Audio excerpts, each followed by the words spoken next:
ನಾನ್ makeup artist ಆದ್ರೂ ನನ್ ಗಂಡಂಗ್ makeup ಅಂದ್ರೆ ಅಷ್ಟಕ್ಕಷ್ಟೇ. ಆದ್ರೆ ಅವನಿಗಿಂತ ಬೇಗ ರೆಡಿ ಆಗೋದು ನಾನೇನೆ. ನಮ್ಮನೇಲಿ ನಾನ್ 5 ಮಿನಿಟ್ಸ್ ಅಲ್ಲಿ ರೆಡಿ ಆದ್ರೆ ನನ್ ಗಂಡಂಗ್ ಅರ್ಧ ಗಂಟೆ ಆದ್ರೂ ಬೇಕು. ಇವತ್ತು ಜಾಸ್ತಿ ಏನ್ ರೆಡಿ ಆಗ್ತಾ ಇಲ್ಲ, very simple hair style and very minimal makeup ಅಷ್ಟೇ. ಸ್ವಲ್ಪ ಟಿಂಟೆಡ್ ಸನ್ಸ್ಕ್ರೀನ್ ಹಾಕೊಳ್ತಾ ಇದೀನಿ ಬಿಕಾಸ್ ಬಿಸ್ಲಿದೆ ಅಲ್ಲ ಹೊರಗೆ, ಅದಕ್ಕೋಸ್ಕರ. ಇವತ್ತು ನಾನ್ ಯೂಸ್ ಮಾಡ್ತಿರೋ ಈ ಸನ್ಸ್ಕ್ರೀನ್ ಅಂತೂ ಎಷ್ಟು ಮಿನಿಮಲ್ ಬೇಸ್ ಕ್ರಿಯೇಟ್ ಮಾಡ್ಕೊಡುತ್ತೆ ಅಂತ ಹೇಳಿದ್ರೆ, ನೀವೇನಾದ್ರೂ ನ್ಯಾಚುರಲ್ ಮೇಕಪ್ ಎಕ್ಸ್ಪೆಕ್ಟ್ ಮಾಡ್ತಾ ಇದೀರಾ ಅಂದ್ರೆ ಮಸ್ಟ್ ಅಂಡ್ ಶುಡ್ ನಿಮ್ ಕಿಟ್ಟಲ್ಲಿ ಈ ಸನ್ಸ್ಕ್ರೀನ್ ನ ಇಟ್ಕೊಳ್ಳಿ. ನಾವ್ ಎಂತ ಪ್ರೋ ಮೇಕಪ್ ಆರ್ಟಿಸ್ಟ್ ಆದ್ರೂ ಮಸ್ಕರ ಹಾಕ್ದ ಬಾಯ್ ಅಂತ ಕಳಿಯೋದಂತೂ ಮಿಸ್ ಮಾಡಲ್ಲ. ಅಂಡ್ ದಿಸ್ ಲಿಪ್ ಶೇಡ್ ನನ್ನ favourite lipstick and this shade was awesome ಅಂತಾನೆ ಹೇಳ್ಬೋದು. ಅಂತ ದೊಡ್ಡ ಪರ್ಫ್ಯೂಮ್ ಫ್ಯಾನ್ ಏನಲ್ಲ, ಆದ್ರೂ ವೆಕೇಶನ್ ಅಲ್ಲಿ ಇದೀನಲ್ಲ ಅದಕ್ಕೆ perfume ಹಾಕೊಂಡೆ.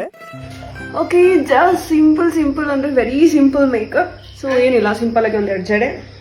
And this is my outfit. Top ಬಂದು trends, then this shorts jeans ಬಂದು ಲೈಫ್ ಸ್ಟೈಲ್. ಇವಾಗ ಶೂಸ್ ಒಂದು ಹಾಕೊಂಡ್ರೆ ಆಯ್ತು. ಅಂಡ್ ಬೈ ದ ವೇ, ನಿಮ್ಗೆ ಏನಾದ್ರು ಪ್ರಾಡಕ್ಟ್ಸ್ ಲಿಂಕ್ ಬೇಕು ಅಂತ ಹೇಳಿದ್ರೆ DM ಮಾಡಿ, ನಾನು ಲಿಂಕ್ ನ ಶೇರ್ ಮಾಡ್ತೀನಿ. ಇವಾಗ ಗೋಲ್ಫ್ ಹೊರಗೆ ಹೋಗ್ಬೇಕು, ಬನ್ನಿ ನೋಡೋಣ.